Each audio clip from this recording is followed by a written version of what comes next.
इलाके को घेर लिया गया था क्योंकि वे फॉरेंसिक यूनिट का इंतजार कर रहे थे।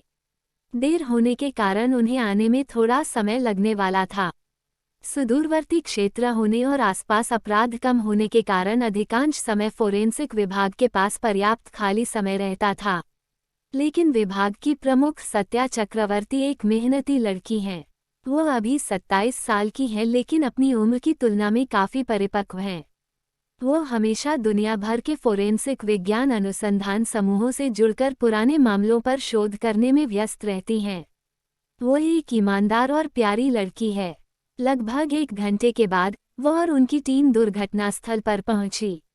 वह दुर्घटनास्थल का ध्यानपूर्वक निरीक्षण करने लगी।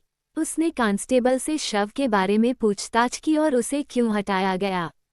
उन्होंने सिपाही को डांटते हुए कहा, क्या तुम पहली बार घटनास्थल पर आए हो?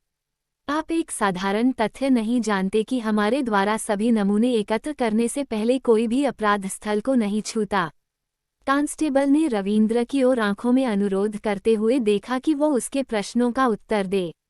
रविंद्र ने कहा कि काफी देर हो चुकी थी और शरीर जल जाने के कारण उन्होंने जल्द से जल्द शव को पोस्टमार्टम विभाग भेजने का फैसला किया, जिससे वे शव की पहचान कर सकें। यह एक तार्किक व्याख्या थी और सत्या शांत हो गए। वह कार के आसपास का निरीक्षण करने लगी। कार पूरी तरह से जल चुकी थी और हवा में रबर जलने की बहुत विशिष्ट गंध मौजूद थी। सत्या ने फोटोग्राफर से हर तरफ से तस्वीरें लेने को कहा। उसे कुछ नहीं मिला, इसलिए वो पुल पर गई। कार की तेज रफ्तार से रेलिंग टूट गई। सड़क पर टायरों के घिसटने के लंबे लंबे निशान थे। पहले निरीक्षण से यह एक दुर्घटना की तरह लग रहा था, लेकिन सत्या पूरी तरह से एक पेशेवर पुलिस थी और उसे अपनी परछाई पर भी संदेह था। उसने फोटोग्राफर से फिसलन के निशान, टूटी रेलिंग और पुल की तस्वीरें लेने को कहा। एफआईआर दर्ज हुई और लोग तितर-बितर होने लगे। रात काफी हो चुकी थी और यह उस क्षेत्र की सबसे ठंडी रातों में से एक थी। पुलिसकर्मियों सहित सभी लोग घर जाकर सुरक्षित और गर्म महसूस करना चाहते थे। रविंद्र और सत्या कुछ चर्चा कर रहे थे और कांस्टेबल साइट छोड़कर घर जाने की अनुमति मांगने आया। रविंद्र ने कहा, हाँ, सब घर जाओ और सुरक्षित रहो। सत्या को आराम महसूस नहीं हो रहा था, उसे कुछ ठंड और बेचैनी हो रही थी। रविंद्र ने पूछा, तुम ठीक हो? उसने हाँ तो कह दी, लेकिन उसका पेट कुछ और ही कह रहा था। अचानक पास के जंगल में भेड़ियों का एक झुंड रोया और रोने के समय के कारण दोनों की धड़कनें कम हो गईं। ये एक डरावनी चीख थी जो हड्डियों तक डर का एहसास करा देती है। सत्या ने घबराकर रविंद्र का हाथ पकड़ लिया और जोर से पकड़ लिया। पूरे इलाके में अंधेरा छा गया। अंधकार के साम्राज्य को केवल 2 लोगों ने चुनौती दी थी। रोने से स्थिति और भी बदतर हो गई और उन दोनों को अपने दिल में गहराई से महसूस हुआ कि आज रात में कुछ अजीब है।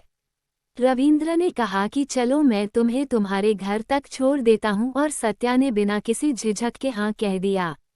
रविंद्र ने अपनी जीप स्टार्ट की और सत्या उसके बगल में बैठ गया। वे पीछे के दृश्य दर्पण में पुल को देख पा रहे थे। इससे सत्या के रोंगटे खड़े हो गए। उन्हें पता नहीं था, लेकिन 2 आंखें बिना किसी भावना के चुपचाप उन्हें घूर रही थीं, जैसे वे पत्थर की बनी हों। रविंद्र जीप चला रहा था और सत्या चुपचाप कुछ ताकत पाने के लिए प्रार्थना कर रहा था।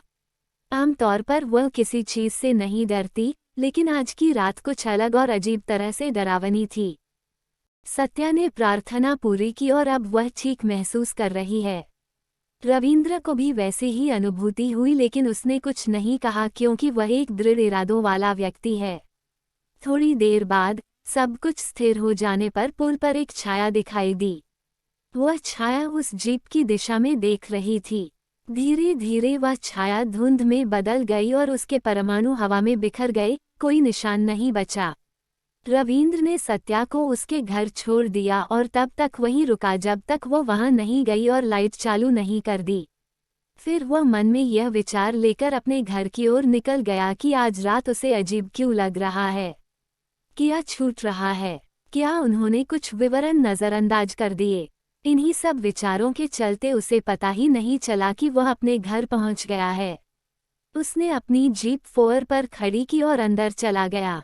पोस्टमार्टम रिपोर्ट मिलने के बाद उन्होंने सुबह दोबारा दुर्घटनास्थल का दौरा करने का फैसला किया।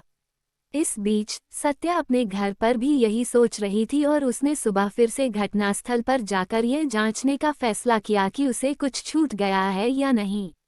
सूर्य ने चारों ओर अपनी रोशनी की किरणें फैलाकर अंधेरे से लड़ाई की और आलस्य की परतें उतारकर और बिस्तरों की गर्मी और आराम को छोड़कर शहर फिर से जीवंत हो उठा।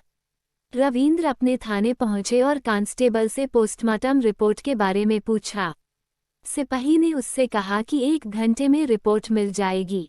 आमतौर पर देर शाम शव आने पर वे पोस्टमार्टम नहीं कराते, लेकिन शरीर के तापमान और स्थिति के कारण उन्होंने शाम को शुरू करने का फैसला किया। रविंद्र ने कांस्टेबल से कहा कि वह एक बार फिर से घटनास्थल का निरीक्षण करने जा रहा है और पोस्टमार्टम रिपोर्ट आते ही उसे बुलाऊंगा।